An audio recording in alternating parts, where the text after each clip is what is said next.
Alright guys, so nandito tayo papunta doon sa sasakyan na gusto nating tignan. Ganito ako pagka naghahunting ako ng mga used car. So I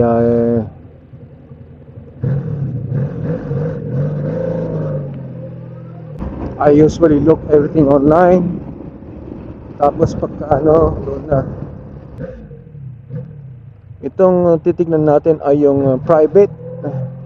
So I'm hoping na kung ano yung nasa advertise niya ay ganun din sa personal.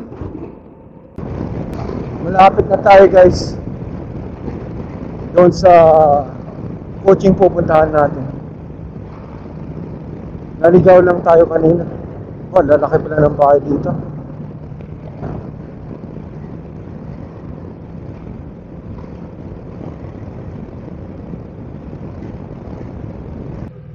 Right here. I think it's this one here.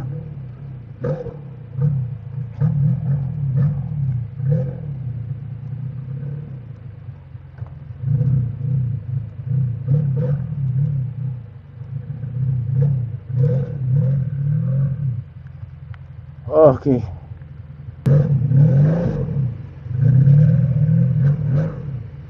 So this is the car. It looks not bad. Yung nasa tabi.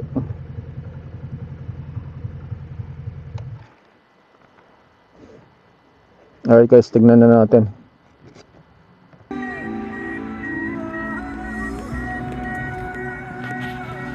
Winter tire. Summer tire.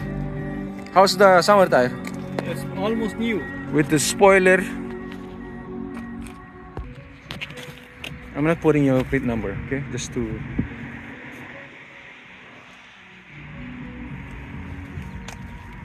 That's the outside of the finish of the body. The engine compartment. Nice and clean.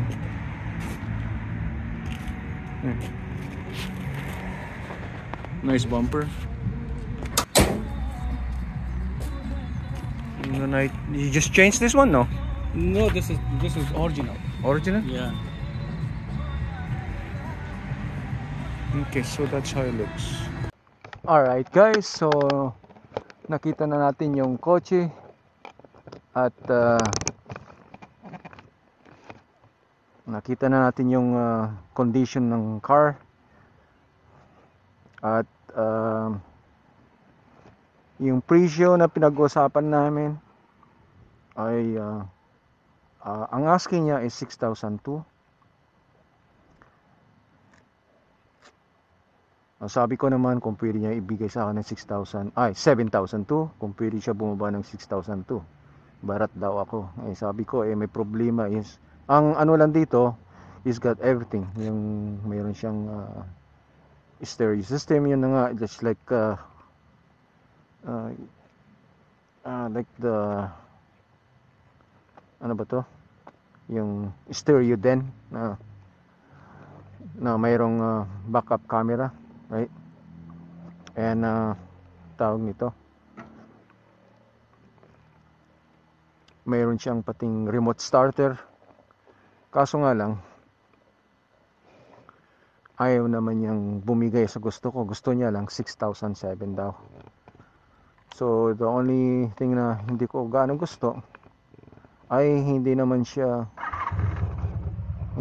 ano tawag nito, yung the body, the outside is nice, but underneath ay mayroon na siyang mga problema, right? So ayan guys, mayroon siyang problema naman. Mayroon siyang maganda raw na gulong pero hindi niya pinakita sa atin yung tires. So alright guys, so let's go home.